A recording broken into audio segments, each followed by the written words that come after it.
მოგესალმებით, Business Insider-ი ტრადიციულად 4 შაბათს თავარი საინფორმაციო გამოშვების შემდგომ ბრუნდება რადიო სივრცის ეთერში და ასევე ტრადიციულად ვიდრე წარმოგიდგენდეთ ჩვენს მთავარ სტუმარს, მანამდე ბუნებრივია გავაკეთოთ გარკვეული ტიპის მიმოხილვა ქვეყნის ეკონომიკაში მიმდინარე მოვლენების, მოკლედ ბოლო პერიოდის განმავლობაში კვლავ 1000 რამეზე შეიძლებოდა ბუნებრივია ლაპარაკი, ძალიან ბევრ თემაზე შეიძლებოდა გვესაუბრა, თუმცა როგორც ყოველთვის, ან თითქმის ყოველთვის ხდება ხოლმე საქართველოში გარკვეული ტიპის საკითხზე, გარკვეული ტიპის საკითხებზე, რომლებიც ასე ვთქვათ, როგორ უკეთ გამოვიყენოთ იმის შესახებ უნდა ვსჯელობდეთ, მიდის ხოლმე საუბარი როგორ არ უნდა გაკეთდეს. კერძოდ საუბრობ იგლხილსის 6.5 მილიარდიან ინვესტიციაზე. კიდევ ერთხელ გვიწევს ამ თემაზე საუბარი, ალბათ როგორც ვატყობთ, კიდევ ბევრჯერ მოგვიწევს ამ საკითხების ახსნა და გაშლა, საკითხების, რომელიც ერთი შეხედვით არის ძალიან მარტივი, ერთი შეხედვით ჩვენ ახლა უნდა ვსჯელობდეთ ეკონომიკურ პარამეტრებზე, ჩვენ ახლა დისკუსია უნდა გქონდეს როგორ მეტი სარგებელი მივიღოთ ამ პროექტიდან. აი ეს უნდა იყოს ახლა ჩვენი მსჯელობა და შევხედოთ რეალობას, ანუ რაზე ვმსჯელობთ, რომ კარგია თუ არა პროექტი, ანუ შემოუშვათ თუ არა ინვესტორი ქვეყანაში. აი წარმოვიდგინეთ, აი ამ თემაზე ვსჯელობთ, აი სერიოზულად ვსჯელობთ აი ამ თემაზე, ასე ვთქვათ, რომ ინვესტორი შემოუშვათ თუ არა ქვეყანაში. რეალობას რომ შევხედოთ, აი ამ თემაზე მიდის მსჯელობა, როცა კიდევ ერთხელ ნორმალურ პირობებში და ნორმალურ ევროპულ ქვეყანაში, როგორიც საქართველოა ამ შემთხვევაში, მსჯელობა უნდა მიმდინარეობდეს, როგორ მივიღოთ მეტი სარგებელი. ისეთი მსჯელობა უნდა მიდიოდეს, როგორიც ევროკავშირის წევრ ლატვიაში მიდის, როგორ მიიღონ მეტი სარგებელი პროექტთან. მაგალითად, ისეთი მსჯელობა უნდა მიდიოდეს, როგორც ევროკავშირის კანდიდატ ქვეყანა სერბეთში მიდის, ხო? აი მინიმუმ 2 ქვეყნის დასახელება შემიძლია ამ შემთხვევაში აღარ წავალ დანარჩენ პროექტებში, ამ შემთხვევაში 6 ქვეყანაში, 7 ქვეყანაში მეტი პროექტი აქვს, ასე ვთქვათ, 6-7 ქვეყანაზე მეტი ევროკავშირის და ევროპის კონტინენტზე არსებულ ქვეყნებში, აი ამდენ ქვეყანაში აქვს სხვა ტიპის პროექტი, ზოგან მსხვილი, ზოგან მცირე იგლხილს, მათ შორის იყო იქ შედარებით მცირე პროექტები, მაგრამ მაინც მიუნხენში, იტალიაში, ვენეციაში, მოკლედ და აი ამ სარგებლის თემაზე მსჯელობის ნაცვლად სად გადავდივართ და რა თემებზე ვსაუბრობთ, ხომ? ანუ ძალიან სამწუხაროა, რომ ახლა და ამ დროს ჩვენ მოახერხეთ და შემოვიტანეთ მსჯელობაში ძალიან ფართოდ თან შოვინისტური ელემენტები და რაღაცა წავედით რაღაცა რელიგიურ ერთა შორის, ასე ვთქვათ, შუღლის თემაზე, რომელსაც ბუნებაში არ აქვს არანაირი საფუძველი და კიდევ ერთხელ სრულიად მივიწყებული გვაქვს ის ეკონომიკური სიკეთეები, რომელიც ამ უმნიშვნელოვანეს ინვესტიციას ახლავს თან. ნუ აი ჯერ უბრალოდ აი მასშტაბი რომ წარმოვიდგინოთ ჩვენ რაზეც ამ შემთხვევაში მსჯელობ და რა სარგებელიც შეიძლება იყოს, ხომ? კიდევ ერთხელ მე ძალიან ყურადღებით ვეცნობოდი ბოლო პერიოდის განმავლობაში სახელმწიფოს ოფიციალური პირების განცხადებებს, იყო პრემიერის განცხადება, ძალიან დეტალური იყო საქართველოს ეკონომიკის ამდგრადი განვითარების მინისტრის დამატებითი განმარტებები და კომენტარები ამ პროექტთან დაკავშირებით და მე ვფიქრობ, რომ ყველა ის საკითხი, რომელიც დაისვა, ძალიან ამომწურავად გაეცა პასუხი, როცა საუბარია ეკონომიკურ პარამეტრებზე, კიდევ ერთხელ. ხომ, ეკონომიკის და ამდგრადი განვითარების მინისტრმა აღნიშნა, რომ სახელმწიფოს არ გაუწია არანაირი გარანტია, სახელმწიფოს არ აუღია არანაირი ფინანსური ვალდებულება, სახელმწიფოს მიუხედავად იმისა, რომ ამ მასშტაბის ინვესტორზე იყო საუბარი, არ მიუნიჭებია არანაირი პრივილეგია ინვესტორისთვის და პირიქით აქ საუბარი არის იმასთან დაკავშირებით, რომ სახელმწიფო არის თანამონაწილე კომპანიის 33.33 სხვანაირად რო ვთქვათ, პროცენტული მაჩვენებელი კიდევ უფრო მეტად რომ დავაკონკრეტოთ ეს ციფრი და ეს ნიშნავს, რომ სახელმწიფო არის თანამესაკუთრე მიწის სახელმწიფო არის ამ კომპანიის თანამესაკუთრე, რაც კიდევ ერთხელ მარტივად ნიშნავს იმას, რომ მთელი პროექტის ოპერების განმავლობაში მოგება, შემოსავალი, რომელსაც მიიღებს პროექტი, მიემართება შესაბამისი პროპორციით სახელმწიფო ბიუჯეტში, რაც ბუნებრივია ნიშნავს დაუყოვნებლივ ამ სიკეთების გავრცელებას საქართველოს მოქალაქეებს. ამავდროულად საუბარი შეეხებოდა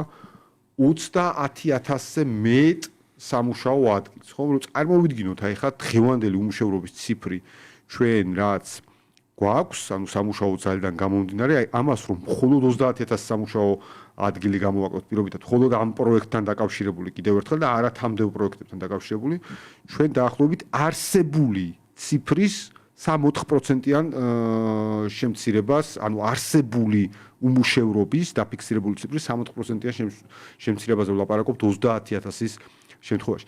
აქ ლაპარაკია თამდევი პროექტების განვითარებას, თამდევი მცირე საშუალო ბიზნესის განვითარებას, დამატებით პირდაპირ უცხო ინვესტიციების მოზიდვაზე, თამდევ პროექტებთან დაკავშირებით და საუბარია რომ დამატებით 10 მილიარდის გენერირების საშუალება იქნება ამ შემთხვევაში. ხომ, ანუ ეს უკვე ნიშნავს რომ ბევრად მეც ვიდრე 30,000 სამუშაო ადგილი, ანუ ძალიან მნიშვნელოვანწილად ეს ჩვენ შრომის ბაზარს გააუმჯობესებს და პირიქით, როცა ჩვენ ვლაპარაკობთ ხოლმე ხარ რომ ჩვენს ემიგრანტებზე ბუნებრივია და ჩვენ საუბრობთ ხოლმე აი ყოველ ტიპის დასაქმების პრობლემებზე. ხო, ხედავთ ასევე და ეხა ამის აღიარება მე მგონი არავისთვის არ არის პრობლემური, რომ გვაქვს სერიოზული პრობლემა შრომით მიგრაციასთან დაკავშირებით, ხო?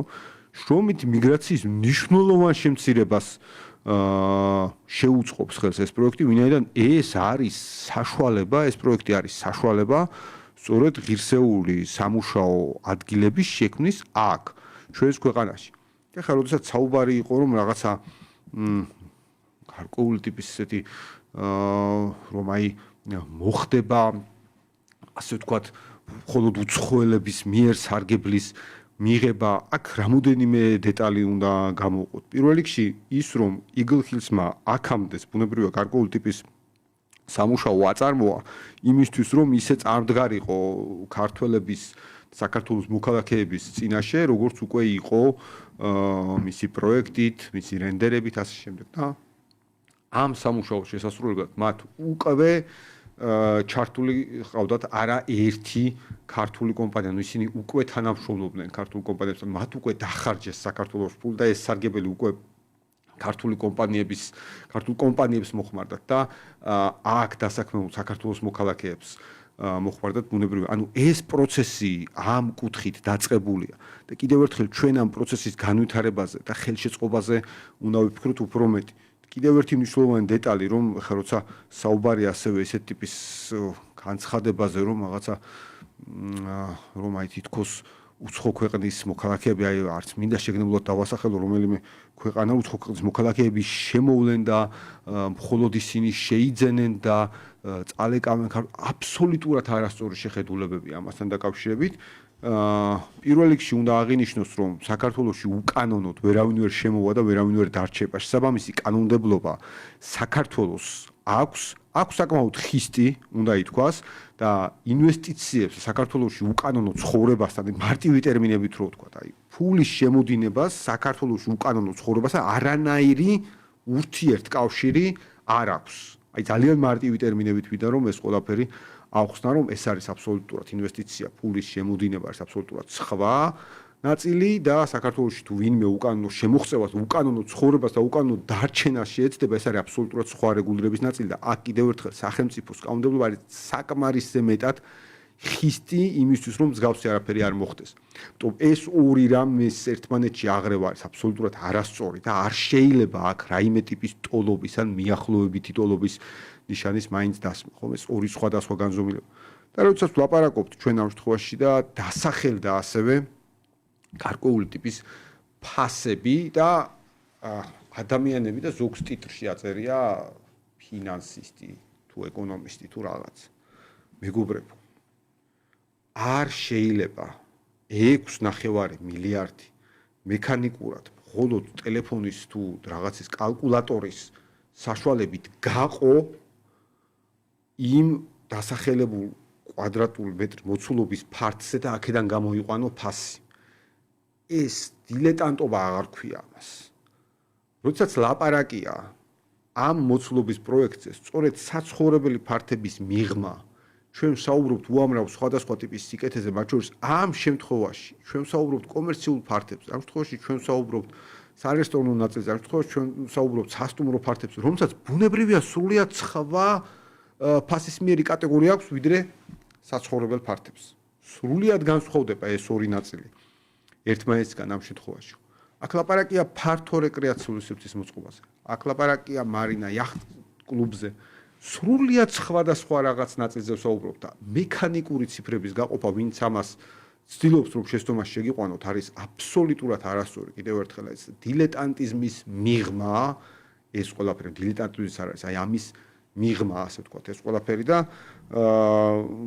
ვეცნობოდი პატარა ქვეყანაა საქართველო და მით უმეტეს პროფესიაში ჩახედული ადამიანები ერთმანეთს კარგად ვიცნობთ, მეტნაკლებად კარგად მაინც და ვინ არიან ეს ადამიანები. ზოგადად შემთხვევაში ჩვენ ვინც ვნახეთ, არიან აი ვისაც ფინანსისტები აწერიათ თუ ეკონომისტები, მაგალითად ადგილობრივი თუ უცხოური ბანკებიდან წარუმატებლობისთვის გამოგდებული ადამიანები, პირდაპირ ვიტყვი გამოგდებული ადამიანები, სახელმწიფო სტრუქტურებიდან ძალიან ცუდი სახელით წასული ადამიანების სრულიად წარუმატებელ არა კატასტროფულ ბრჭყალებში თუ რეფორმა იყო რეფორმებთან ასოცირებული ადამიანები და ის პოლიტიკური პარტია რომლის ლიდერებიც არიან ესე რომ შეხედო ბიზნესმენები ესე ამბობენ რომ ბიზნესმენები ვართო და თვითონ ეწინააღმდეგებიან ბიზნეს საქმიანობას იმიტომ რომ მათ ცხოვრებაში გარდა სახელმწიფო პრივილეგიებით მინიჭებული ბიზნესისა როგორც კი დამოუკიდებლად მოუწიათ მსხვილი პროექტის განხორციელება პირდაპირ ვიტყვი ანაკლიის პროექტს და გვარები თქვენ თვითონ განსაზღვრეთ სწორედ მაშინ როცა სახელმწიფო მათ თხრობ არანაირი პრივილეგია სახელმწიფოსგან არ იქნებოდა როგორც ისინი მანამდე გამდიდრდნენ ანუ ეს პრივილეგია არ ექნებოდათ მათ სახელმწიფოსგან მათ პირველივე ამ ცდელობაზე კრახი განიცადეს კრახი კიდევ ერთხელ ამ ნაწილში ცუბუქი ნათქვამია ეს იყო ჩვეულებრივი თაღლითობის ცდელობა და ეს თაღლითობა აღიარებული არა მხოლოდ ქართული სასამართლოს მიერ, არამედ ორი ქვეყნის არბიტრაჟის მიერ მინიმუმ. ეს ნაწილი და ეს ადამიანები, რომლებიც საკუთარ მოქალაქეებთან თაღლითობაში არიან დადანაშაულებულები, კიდევ ერთხელ არა მხოლოდ ქართული სასამართლოს მიერ, დღეს გვესაუბრებიან, რომ თურმე ეს ინვესტიცია რაღაცა არ არის სწორი თუ ასე შემდეგ, ასე ნუ არგუმენტები კიდევ ერთხელ ფსკერს მიღმა. მოკლედ, რეალობა არის შემდეგი და მარტივი. ეს არის ქართული პროექტი, წმინდა ქართული პროექტი, საქართველოს მთავრობის შესაბამისი 33.3%-იანი მონაწილეობით. შესაბამისად, ამ პროექტიდან სარგებელს მიიღებს სახელმწიფო, ან ინვესტიციის სარგებელს მიიღებს საქართველოს მოქალაქეები და ბუნებრივია, როდესაც საუბარია გარკვეული ტიპის ფასისმიერ კატეგორიებზე, რომ ამას თურმე საქართველოს მოქალაქეები ვერ შეიძენენ, ეს არის აბსოლუტურად აბსურდი. კონკურენტული ბაზრის პირობებში ფასი ყალიბდება არა რომელიმე პოლიტიკური პარტიის განცხადებებით, ან რომელიმე ვითომ ფინანსისტი და ეკონომისტის ასე ვთქვათ, არეული კალკულატორის მიერ, არამედ ყალიბდება მოთხოვნა მიწოდების საფუძველზე. აქამდე და ესე მოიტანა ცხოვრებამ, რომ სკოლაშიც გარკვეულწილად და სკოლის შემდეგ სულ ეკონომიკას ვსწავლობ და სულ ასე გვასწავლდნენ, არ ვიცი, ამ ორი კვირის განმავლობაში თუ შეიცვალა წიგნები, მაგრამ ყოველ შემთხვევაში აქამდე ასე იყო, რომ კონკურენტის შემოსვლა ბაზარზე, ანუ დამატებით ერთ სფეროში, დამატებით ახალი კომპანიის გამოჩენა იწვევდა არა ფასების ზრდას, არამედ დასტაბილურებას ფასების, რიგ შემთხვევაში შემცირებას, ხარისხზე ჭიდილს, განვითარებაზე, ასე ვთქვათ, ორიენტირებას, ანუ შეუძლებელია ნორმალურ პირობებში, მაშინ სხვანაირი წიგნები დაწერილა ეკონომიკის და გამოგვჭა, მე გამომჭა ყოველ შემთხვევაში, რომ შემოდის კომპანია ბაზარზე და ჩვენ ვამბობთ, რომ ამით თურმე ფასები მხოლოდ გაიზრდება და წავა სადღაც ესე იქნება, დამოუკიდებლად რაღაცა, ექნება რაღაც დამოუკიდებელ იმას შემოავლებს, ასე ვთქვათ, ღობეს და თავისთვის გაყიდის ჩუმად. ხო, არ ვიცი, მართლა არასერიოზულია, აი ან ეს მაგალითი როგორ უნდა ახსნა, აი გინდოდეს რომ ამ სტუდენტებს აუხსნა, ვთქვათ, აი არანაირად უნდა აუხსნა, რომ თურმე არსებობს 5 კომპანია, შემოდის მე-6 და ფასები ზრდება. ლოგიკაში არ არის ეს. აი უბრალოდ ლოგიკაში არანაირ ლოგიკაში და არანაირ განზომილებაში არის. უფრო მეტიც ჩვენ გქონდა საშუალება, ბიზნეს ინსაიდერს გქონდა საშუალება ესაუბრა დეველოპერებთან ამ თემაზე, ისინი ასახელებენ სწორედ კონკურენციის ნაწილს, მაგრამ იქვე იმას წამობენ, რომ ეს ყველაფერი მოიტანს დამატებითი კაპიტალიზმის მოზიდვის შესაძლებლობას. ამ ცნობილ კომპანიას Eagle Hills-ზე ამ შემთხვევაში საუბარი მოყვება ძალიან ბევრი მყიდველი. ის ნიშნავს, რომ ბაზარზე ბევრად მეტი შესაძლებლობა გაჩნდება. და გაჩნდება დამატებითი კომპანიები, ხომ, ასეთი კომპანიის გამოჩენა ბაზარზე, თავისთავად ბრენდის გამოჩენა ბაზარზე და ბატონი ალაბარის, რომელიც თავისთავად არის სოლიდური ბრენდი, ასე ვთქვათ, სოფლიო ბიზნესში თამამად შეიძლება ესე თქვას და Google-ი ხომ ღია წყაროა და შეგიძლიათ ნახოთ ეს ყველაფერი. თავისთავად სხვა მიზიდულობის ცენტრს გააჩენს ამ ქვეყანაში. მოკლედ, ძალიან მარტივია კონკურენციის და იწვევს არა ფასების და არამედ ფასების დასტაბილურებას სხვა თანაბარ პირობებში, რიგ შემთხვევაში შემცირებას, მინიმუმ ხარისხის ზრდას. მოკლედ, სიკეთის გარდა კონკურენციას მე ვფიქრობ, არასოდეს არაფერი არ მოაქვს. ჯანსაღი კონკურენცია უზრუნველყოფს მომხმარებლის მეტ კეთილდღეობას, მომხმარებლის მეტ დაცულობას. სწორედ მომხმარებლის უფლებების დაცვისა და კონკურენციის საკითხის ხელმძღვანელი ბატონი ირაკლი ლექვინაძესთან მინდა გადავიდი, ასე ვთქვათ, კითხვითაც, წარმოგიდგინოთ, მადლობა გადაუხადოთ დღეს მობრძანებისათვის. ხვალ უმნიშვნელოვანეს კონფერენცია, მაგრამ ვიდრე კონფერენციაზე გადავალთ, აი ამ მსჯელობაში რომ კონკურენცია კარგია და ბაზარზე ახალი მოთამაშე კარგია, იქნება ან შემისწოროთ, ან თქვენი აზრი გითხრათ მინიმუმ ამ საკითხზე. გიორგი, მოგესალმები, ჩვენს მაყურებელს მივესალმები. პირველ რიგში, რა თქმა უნდა, ბოლო შეჯამებაში ძალსაღად გეთანხმებით, მაგრამ აი მთელი თქვენი მონოლოგი არის ძალიან მნიშვნელოვანი, რომ აი ზუსტად და ძალიან მარტივად ახსენით ამ პროექტის მნიშვნელობა ჩვენი ქვეყნისთვის და მე უფრო მეტსაც ვიტყვი, რომ ამ ჯგუფის და ზოგადად ამ მოცულობის ინვესტიციის შემოსვლა ეს ნიშნავს არა მარტო კონკურენციის გაზრდას ქვეყნის შიგნით, არამედ ზოგადად ქვეყნის კონკურენტუნარიანობის ზრდას რეგიონში და იმ ქვეყნებთან, სადაც ჩვენ ინვესტიციების მოზიდვის კუთხით ან ზოგადად ჩვენი პოზიციონირებით შეიძლება კონკურირებთ, რომ გქონდეს უკეთესი ეკონომიკური მაჩვენებლები. ეს ძალიან მნიშვნელოვანია და არ შეიძლება მართლა ხაზი არ გაუსვათ იმ მავნებლურ ნარატივს, რაც ისმის ამასთან დაკავშირებით, ჩვენ ამის მაგალითი ვიწვნიეთ უკვე, როდესაც რამდენიმე მნიშვნელოვანი პროექტი გაჩერდა ენერგეტიკაში და ეს იყო სწორედ აი ესეთი აგორებული კამპანიების შედეგი და სამწუხაროა მართლაც, რომ ყოფილი ბიზნესმენები ახსენეთ და ის ხალხი დგას ამის ზოგან, ვისაც ერთ შეხედვით თქოს უნდა ესმოდეთ, რომ რა მნიშვნელობა აქვს. ძალიან მარტივი ლოგიკა უნდა ეს. ძალიან მარტივად უნდა ესმოდეთ, რას ნიშნავს ამ მოცულობის ინვესტიცია და გვახსოვს ხო ის პერიოდებიც, როდესაც კვარტალურად ზოგჯერ ხო არის, რომ წინა წელთან შედარებით ინვესტიციის მაჩვენებელი შედარებით დაბალია და ამ დროს როგორი ჟივილხივილია, რომ აი უნდა მოვიდეს ინვესტიცია უფრო მეტი და უფრო მეტი უნდა ვიმუშაოთ და აი ეს უნდა ზრდის მთავარი გენერირების ფაქტორია და მართლაც ესეა და ეხლა გარანტირებული შემდგომ წლებში აი გარანტირებული საინვესტიციო პაკეტი დევს და ნუ ამასთან დაკავშირებით მე ვფიქრობ მართლაც აი როგორც თქვენ თქვით ძალიან მარტივად და გასაგებად არის რომ მეტი მსგავსი პროექტი მხოლოდ ზრდის ქვეყნის შიგნით კონკურენციის და ქვეყნის კონკურენტუნარიანობას საერთაშორისო ასპარეზზე. ეს სფეროც საინტერესო სფეროა თავისთავად დეველოპმენტი და ვხედავთ საქართველოშიც რომ საკმაოდ არიან კომპანიების წარმოდგენილები და არ ვიცი ეს ფასით საიდან გამოყავთ ამ ფასი აქ ხო ბევრი მრავალფაქტორიანი ნაწილია თავის საბოლოო ჯამში. აქ პირველ რიგში ჩვენ უნდა შევხედოთ რა ხარისხის და რა დონის პროექტი შემოდის საქართველოში და ეს ნიშნავს რომ სრულად ახალი სტანდარტი წესდება ამ დეველოპერულ ბაზარზე და ის რომ ახლა უამრავი მოთამაშეა დეველოპერულ ბაზარზე როგორც თბილისში ასე თბილის გარეთ ეს ყველამ ძალიან კარგად ვიცით ერთ-ერთ ყველაზე კონკურენტუნარიანი ბაზარი. დეველოპერები რასაც კომენტარებში უყურებთ ჩვენ ქონდა საშუალება 5 დეველოპერთან გვესაუბრა, დანარჩენთანაც გვექნება შემდგომი კომუნიკაცია და დეველოპერები საუბრობდნენ ზუსტად იმ სიკეთეებზე რომ რა თქმა უნდა ყველა ამბობს რომ კონკურენცია იქნება პირიქით ვერავინ ვერ პროგნოზირებს ფასებს, ხადია, მაგრამ ამბობდნენ რომ ამას მიზიდულობა იქნება დამატებით და შეიძლება ისეთი მომხმარებლები შემოვიდნენ რომ ამ პროექტით, ანუ Eagle Hills-მა მოიწვიოს საქართველოში მომხმარებლები, რომ შეიძლება Eagle Hills-ი არ შეჩერდეს არჩევანის შემდგომ, როცა ბაზარზე დახვდება ამდენი აბსოლუტურად, აი მარტივი მაგალითი რო ვთქვა, აი სტუდენტებთან კომუნიკაციაზე ვსაუბრობ და 1000 მომხმარებელი თუ ყავს და 5 კომპანია ოპერირებს, ხო? მე-6 კომპანიის შემოსვლით თუ ეს 1000 ხდება 2000 მომხმარებელი, საბოლოო ჯამში ხო ყველასთვის და სექტორისთვის და ინდუსტრიისთვის ხეირია.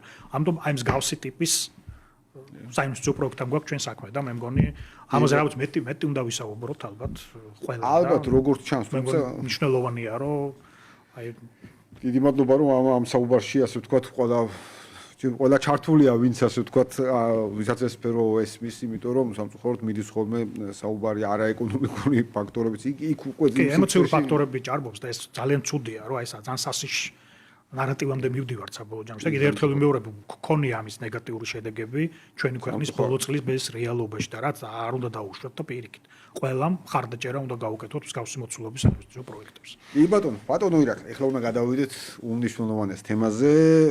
მეოთხედ მასპინძლობთ საერთაშორისო კონფერენციას სწორედ კონკურენციის მოხმარების დაცვის შესახებ.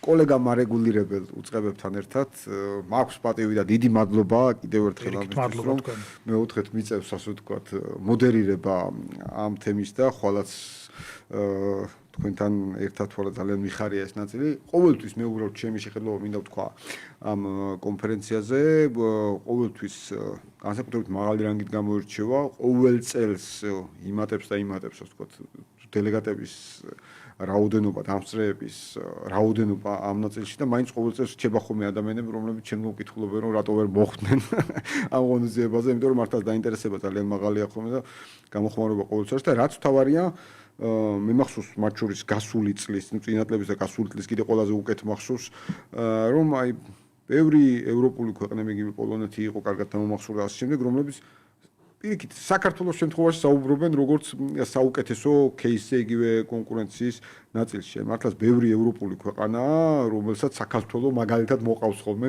ამ ნაწილს. რას ველოდებით ასე ვთქვათ, ხვალინდელი კონფერენციისგან, რომელიც რამოდენიმე დღეს გასტანს, ხვალ უბრალოდ იწყება. ბუნებრივია, რას ველოდებით, ვინ მონაწილეობენ და ასე ვთქვათ, როგორია მზადების ბოლო შტრიხები. კი, ხვალ იხსნება საერთაშორისო კონფერენცია, უკვე მეოთხედ კონკურენციისა და მოხმარებელთა უფლებების შესახებ.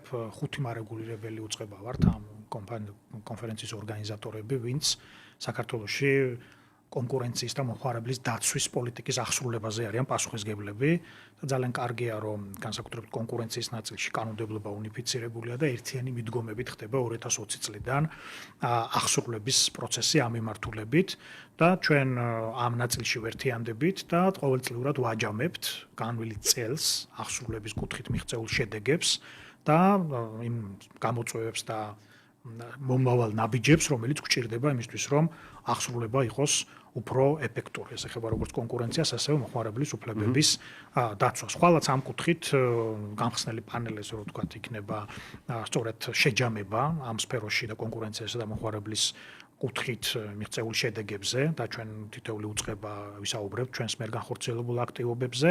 ჯამში ჩვენ გვაქვს 10 პანელი 2 დღის განმავლობაში. 10 პანელი 2 დღე. რომელიც ეხება თანამედროვე ტენდენციებს მოხმარებელთა უფლებებზე და კონკურენციაზე, მათ შორის მერჯერებზე, რაც ძალიან აქტუალურია ბოლო პერიოდში საქართველოში, ეხება მონიტორინგებს და ბაზრების შეფასების ტექნიკებს, ეხება ასევე ჯანდაცვაში კონკურენციის საკითხებს, სადაც 14 ნოემბერს თავად ministri მიიღებს მონაწილეობას აღნიშნულ კონკურენციის თემას მნიშვნელოვანია. კი, ეს ძალიან აქტუალურია ჩვენთან, არა მარტო ჩვენთან, ძალიან ბევრ ქვეყანაში და ამ კონფერენციის ერთ-ერთი ნაწილი ხდება, სადაც ამ კუთხით იქნება წარმოებული საუბარი, ასევე მოხმარებელთა უფლებების კუთხით აქტუალურ საკითხებზე. იქნება ერთი სპეციალური კვლევის პრეზენტაცია ჩვენი უწყების მიერ, რადგან დემპინგური კანონმდებლობა ჩვენი აღსრულების ნაწილია. გავაკეთებთ კვლევის პრეზენტაცია, სადაც 10 ინდუსტრია იქნება წარმოდგენილი, სადაც მეტნაკლებად მოწყვეტია ეს დემპინგური პროცესები და სად არის რისკები და სად არ არის მოკლედ ეს რისკები. ამ კუთხით გვექნება პრეზენტირება. კოლეგა უწყებებიც ამ შემთხვევაში აქტიურად არიან ჩართულები. კი, პრაქტიკულად ყველა პანელზე ის მიმართულებები და დეპარტამენტები, ვინც კონკურენციის და მოხმარებელთა უფლებების ხაზით მუშაობენ, საქართველოს ეროვნული ბანკიდან, დაზღვევისა და მხედველობის სამსახურიდან, ენერგეტიკის და წყლის მარეგულირებელი კომისიიდან და კომუნიკაციების კომისიიდან ჩართულები არიან პრაქტიკულად ყველა მიმართულებით. ჩვენ ძალიან გვიხარია, რომ განსაკუთრებით აი კონკურენციის მიმართულებით ყველა მარეგულირებელ უწყებას კონკრეტული გადაწყვეტილებები და кейსები ჰქონდათ, რამაც საბოლოო ჯამში ეს მუშაობს. საქართველოს ძალიან მჭიდრო თანამშრომლობა გაქვთ ასე ვთქვათ. გაჯანსაღებას. კი, ეს ძალიან კოორდინირებული და მჭიდრო თანამშრომლობაა თითქმის ყოველდღიურ რეჟიმში და მინდა აღვნიშნო, რომ ჩვენს კოლეგებს ძალიან აფასებენ და უკვირთ ეს ჩვენი ძალიან ესეთი კოორდინაცია, იმიტომ რომ ძალიან ბევრ ქვეყანაში მსგავს ტიპის კოორდინაცია არ არის. თქვენ ახსენეთ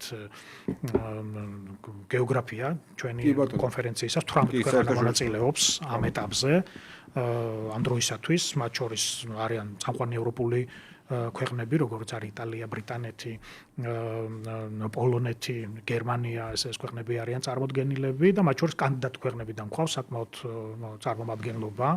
ესენი არიან ალბანეთი, მონტენეგრო, ბოსნია, ჩვენი მეზობლები, იგივე ქვეყნები სომხეთი, აზერბაიჯანი და ესე შემდეგ.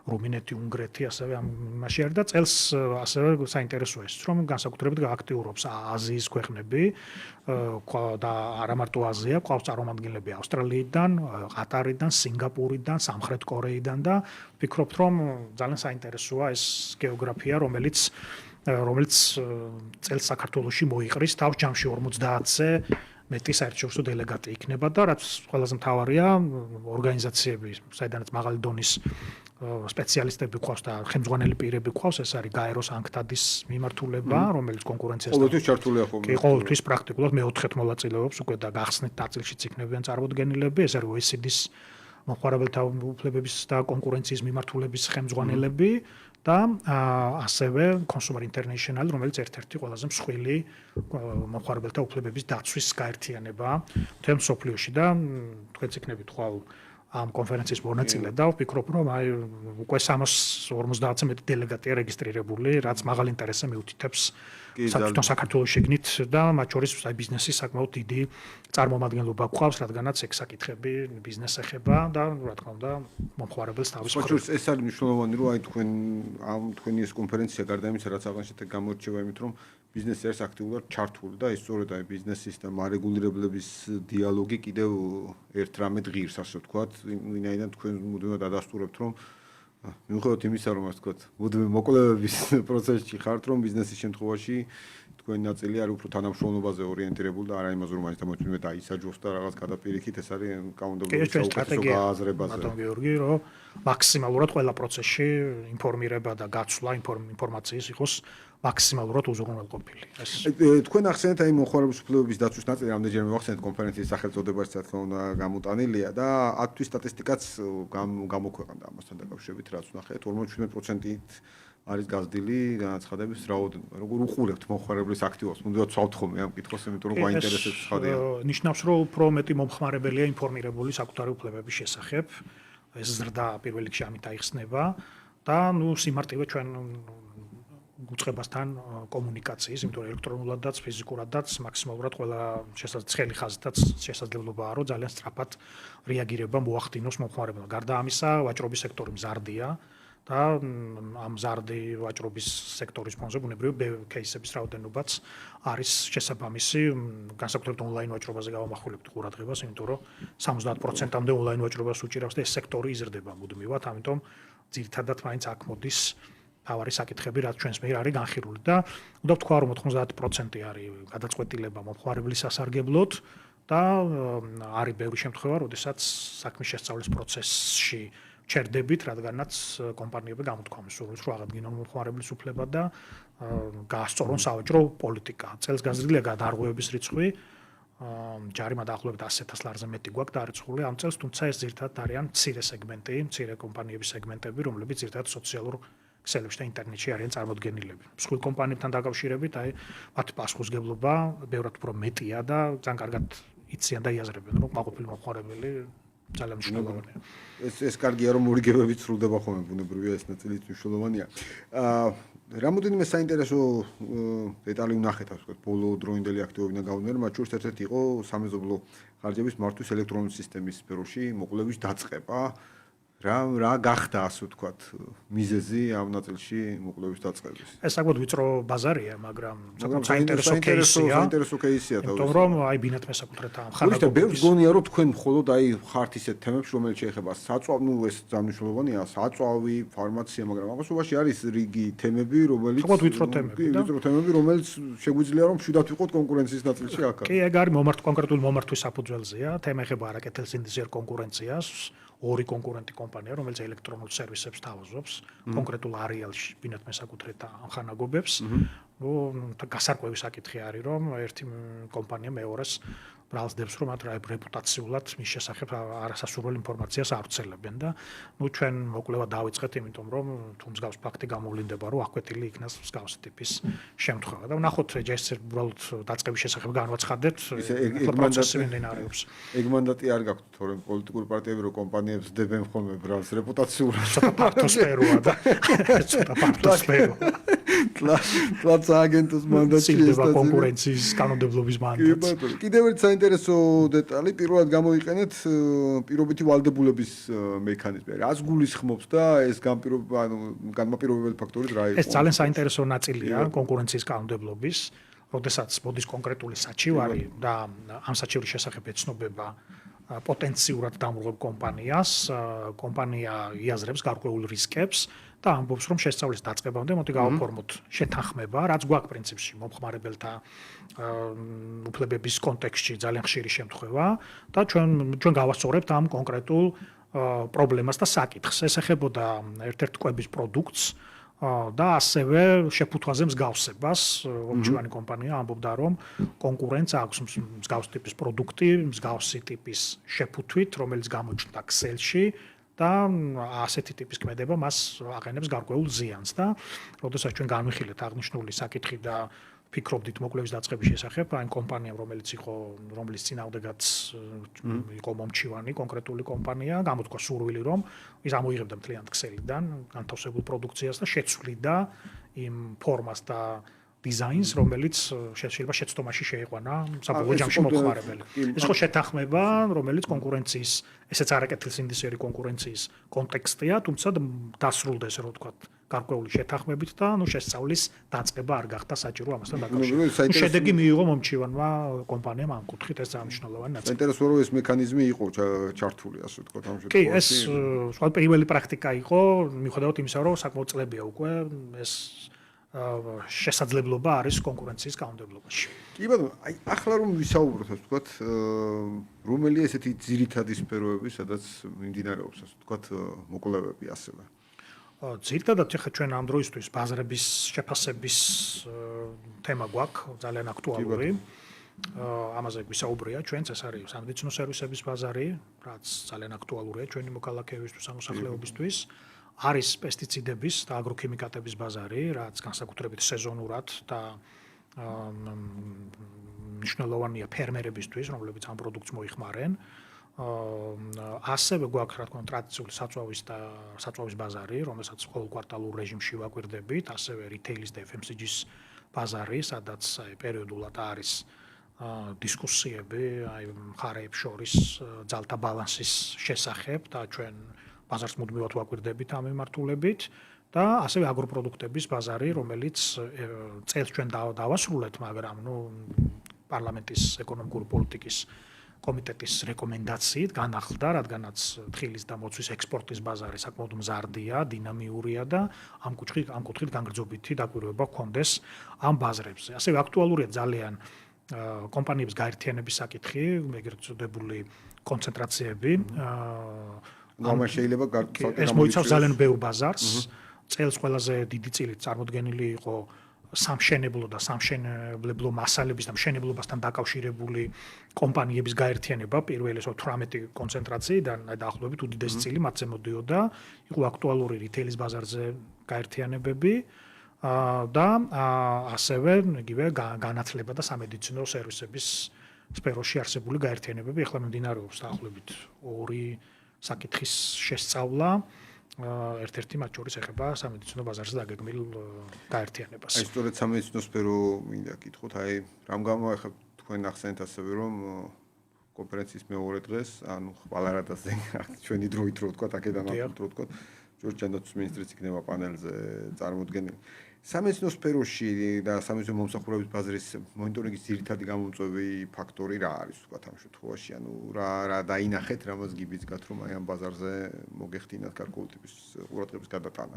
კი, ისტორია იცით თქვენ, რამდენიმე ესეთი მონიტორინგი ქონდა ფარმაციის ბაზარზე, რამდენიმე გადაწყვეტილება ქონდა სხვადასხვა კონკრეტულ кейსებზე და მიმდინარე წელს ამის მონიტორინგის დაწყების საფუძველი იყო ფასები, რომლებიც აი ბოლო ერთ წელიწადში გარკვეულწილად რიგ სამედიცინო სერვისებზე თუ მომსახურებებზე, მათ შორის აი კონსულტაციებზე იყო გაზრდილი.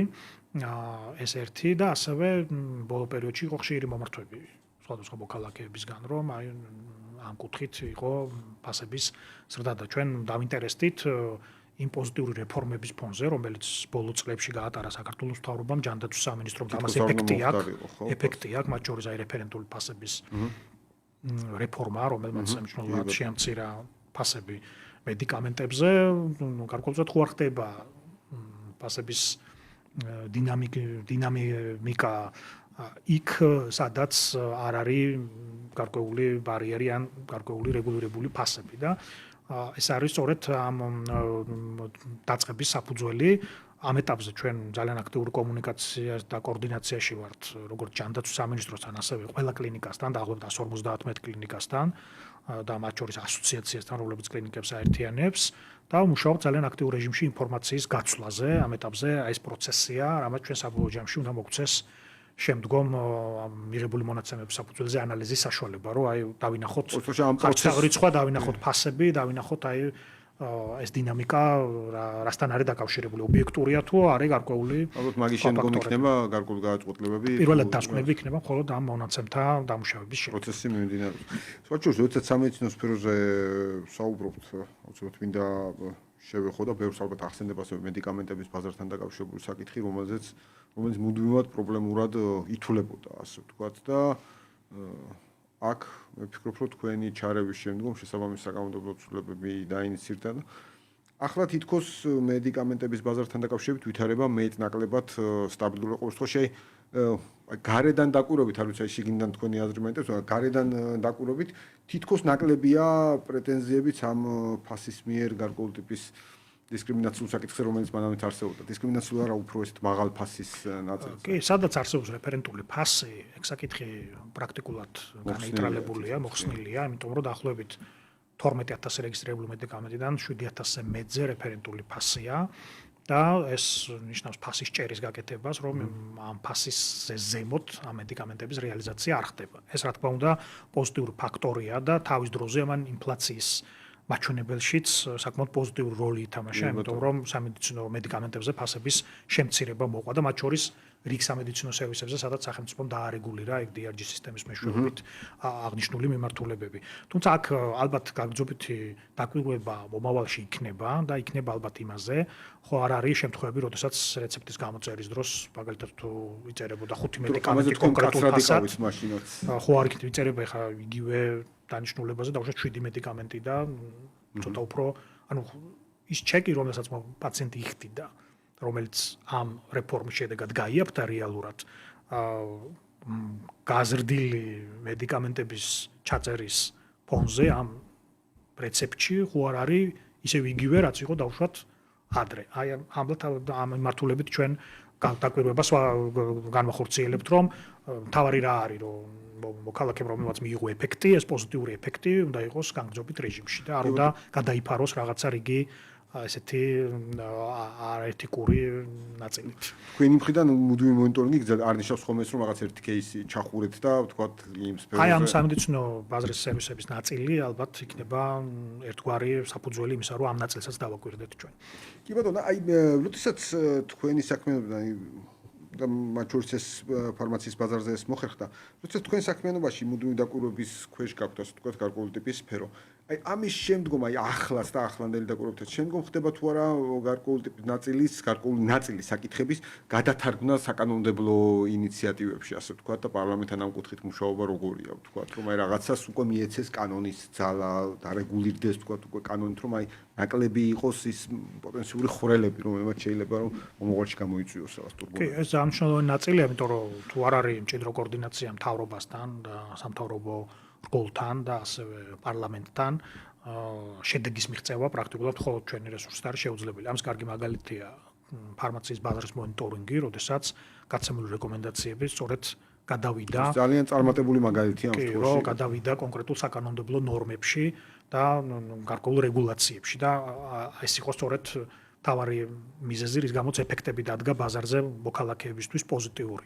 გვაქვს რამდენიმე ესეთი, იგივე მაგალითად საბანკო დაზღვევის მიმართულებით, რასაც მიმდინარეობს მუშაობა, მათ შორის ჩვენ კოლეგა არეგულირებელ უწყებებთან და პარლამენტთანაც მუდმივად ვცვლით ინფორმაციას სხვადასხვა ბაზრების შესახებ. მათ შორის ერთ-ერთი აქტუალური ბაზარი, რითეილის ბაზარი, სადაც ალბათ სწორი ფორმის მოძებნა თუ რამეა საჭირო ამ ბაზარზე, ჯერ ჩვენ არ ვიცით, რომ სწორედ პარლამენტთან ერთად აი მჭიდრო კოორდინაციით იქნას დანახული და მე გამომდინარე პრობლემიდან საჭიროების შემთხვევაში რა უშუალოდ შესაბამისი ნაბიჯები, მაგრამ ნუ ეს კოორდინაცია არის, სამუშაო პროცესი არის, თუმცა დასკვნები ალბათ არსებობის შემთხვევაში უკვე გასაჯაროვდება და ყველასთვის ხელმისაწვდომი გახდება პირველ რიგში ინდუსტრიისთვის, რა თქმა უნდა. კი ბატონო, და ინდუსტრიასთან მუდმივი დიალოგი არის ხოლმე ჩვენ. კი, ეს ჩვენ სტრატეგიის ძალიან მნიშვნელოვანი ნაწილია, იმიტომ რომ ზოგჯერ არის მუდმივად ბაზრის მონიტორინგი თუ მოკვლევა, თუ მომხმარებლების ნაწილი, ეს არ კეთდება კონკრეტულ ბიზნესებთან კომუნიკაციის გარეშე. ჩვენ ყოველთვის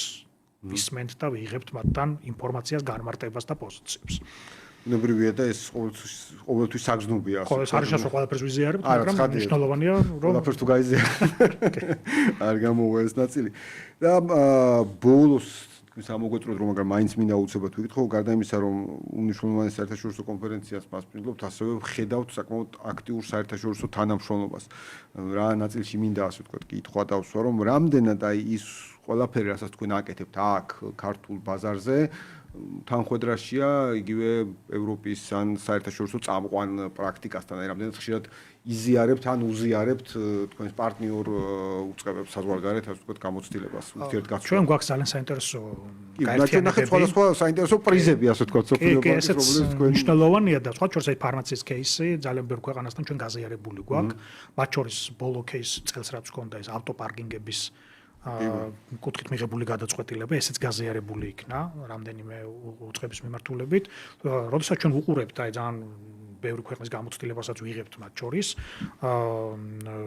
რა თქმა უნდა, ხელმძღვანელობთ ევროპული საუკეთესო პრაქტიკა, იმიტომ რომ ევროპული კანონმდებლობაა საქართველოს ბაზისი ქართული კანონმდებლობის და იქაური საუკეთესო პრაქტიკა ვადარებთ ესე ვთქვათ აღმიღებულ გადაწყვეტილებას. ამერიკული მოდელი უფრო ძალისმიერ და ძალოვან მიმართულებაზე ორიენტირებული, ეს უფრო ესე ვთქვათ პრევენციაზე და აღკვეთაზე, რაც ჩვენთვის ძალღირებულია. კონკურენციის ნაწილში ბოლო 3 წელიწადში 61%-დან 75%-მდეა გაზრდილი თანხვედრა ევროპულ საუკეთესო კანონმდებლობასთან, თუმცა ის 25-იც ვიცით, 2030 წლამდე რა უნდა გაკეთდეს, რომ ეს ნაწილიც იქნას შევსებული და მომხმარებლებში არის 70-დან 85-მდე ეს ნაწილი ჰარმონიზირებული ევროპულ საუკეთესო პრაქტიკასთან. მართალია ბოლო ანგარიშში დავარქვათ ამას ეს ევროპული ბიუროკრატია თუ მკვლევარები ყველაფერი ასახეს აბსოლუტურად წარმატება ახსრულებაში, წარმატება ახსრულებაში, წარმატება შედეგებში, წარმატება კანონმდებლობაში და ინფორმირების სტანდარტში და ამას მოწმობს რაც თქვენ ახსენეთ ეს პრიზები, თუმცა სამწუხაროა რომ აი ზოგიერთ ჩვენს კოლეგა ქვეყანასთან მე მაინც ასე მოვხსენიებ, ვიქნებ კორექტული მიმართებაში, როდესაც მას ერთ-ერთ ქვეყანას მაგალითად ქულა მოუმატეს, რომ თურმე ცხელი ხაზი გახსნა და ზარები შემოდის. როცა ცხელი ხაზი კი არა და ცხელი ხაზის მერე მიყვებით ბოლომდე ნებისმიერ საკითხს, თუ ჩვენთან ის არის და აი მართლა ყველაფერი ასახულია რეპორტი რო ნახოთ ბოლო გაფართოების ანგარიში. აი კონკურენციის თავში, მოხარებელთა უფლებების თავში ასახულია ეს წარმატებები, მოხარებლებში არასრულად, მაგრამ აი დასკვნა მაინც ის არის რაც არის და ეს სამწუხაროა და არასამართლიანია პირველ რიგში, თუმცა ჩვენ გავაგრძელებთ უფრო მეტ აქტიურობას, რომ დავანახოთ ყველას, რომ შედეგიანია ეს ჩვენი. აბსოლუტურად დარწმუნებული ვარ ამაში და მადლობა თქვენ ამ განწყობისთვის, ბუნებრივია და მე ვფიქრობ, რომ აქ საქართველოს ძალიან ნათელი მიზანია, აქ ის კოლეგა ქვეყნები თქვენ არა და მე დავასახელებ უკრაინა და მოლდოვა, რომელსაც აი არ ვიცი, მეგობრებო, აი მართლაც აი ნებისმიერი კრიტერიუმი ავიღოთ და ვისაუბროთ იმ კრიტერიუმებთან დაკავშირებით და არ ვიცი მოვყვეთ, დავიწყოთ კორუფცია და გამჭვირვალეობით და წამოვიდეთ ნებისმიერ დონეზე. დღეს სამწუხაროდ მოვისმინეთ ევროკავშირის ელჩის განცხადება, რომ მოლდოვა და უკრაინა სულ რამდენიმე წუთის წინ, რამდენიმე საათი, 2 საათის წინ ალბათ, რომ თურმე მოლდოვა და უკრაინა ბევრად წინ არიან. კი, აი ასეთ უცხელი ხაზის გახსნაში 1+ დაუწერთ დამატებით. ასე არის, კი, გაგვასწრებენ. მე ყურბილის აღებაში, მე სამიზარის პასუხში ეს შეიძლება უამრავი რამის მოფიქრება, თავარი პოლიტიკური გადაწყვეტილება, სამწუხაროა პოლიტიკური გადაწყვეტილებების გამო ვიჩაგრებით, დავიჩაგრეთ თავი დროზე, როცა კანდიდატის სტატუსი არ მოგვანიჭეს და მე დაგვიანებით მოგვანიჭეს და ასე ეს გრძელდება. მაგრამ როგორც პრემიერმა ნათლად აღნიშნა და რაც თქვენს განწყობაში სულად ჩანს და თქვენს ამ ნაწილს ადასტურებთ, რომ ჩვენ ვაგრძელებთ მუშაობას და ჩვენ მზად ვიქნებით 2030 წლისთვის ყველაზე უფრო მეტად, ვიდრე ეს პატივცემული კოლება ქვეყნები მათაც წარმატებას უსურვებ და ძალიან კარგია, აქვე ვადასტურებ, რომ კონკურენცია კარგია, ნეტა მართლა გაატარონ რეფორმები, რომ ჩვენც ის გქონდეს, რომ მართლა ხო არ ვაჯობებენ. ნეტა მანდამდე მივიდეთ, მაგრამ სამწუხაროდ ჯერ ძალიან დიდი სხვაობაა ჩვენსა და მათ შორის ჩვენს მიერ პოზიტიურად განხორციელებული რეფორმებიდან გამომდინარე და იმ კორუფციის მასშტაბებიდან, რომელიც ერთ-ერთ ქვეყანაში განსაკუთრებული ამ შემთხვევაში არის ორიდან ერთ-ერთი იყოს მაგაზე აღარ დავკონკრეტდებით. დიდი მადლობა ბატონო ირაკლი დღევანდელი სტუმრობისთვის და განსაკუთრებით რომ აი კონფერენციის ამ დღეს მოიცალეთ ასე ვთქვათ ჩვენთან. შევხვდებით კი აუცილებლად ვიცი რომ ახლაც მზადების სამუშაოები უნდა დაათვალიეროთ კიდევ ერთხელ წარმატებები. დღეს ბიზნეს ინსაიდერი ამით დასრულებულია. ჩვენ ტრადიციულად დავბრუნდებით შემდეგ 4 შაბათს 5 საათიანი საინფორმაციო გამოშვების შემდგომ. მადლობთ რომ გიყურებდით და გვისმენთ.